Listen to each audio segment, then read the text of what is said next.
দাদু আমি ওদিকেই যাবো। চলো চলো যাবো যাবো। চ, কিন্তু আস্তে আস্তে চালাবি। বেশ আমি আস্তে চালাবো, যাবো। দেখো দেখো আস্তে লাগে না।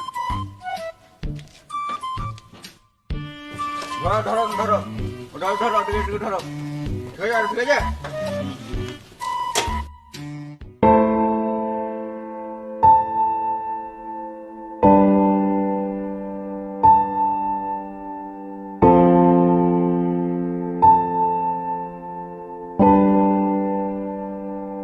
দাদু কোন বাড়িটা?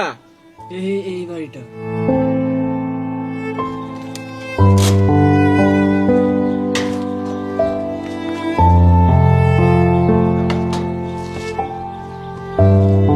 এই লে বাবু 10 টাকা। না দাদু লাগবে না, তুমি যাও, লাগবে না। এখনকার দিনেও এরকম মানুষ বেঁচে আছে। থাক বাবা, ভগবান তোদের মঙ্গল করুন।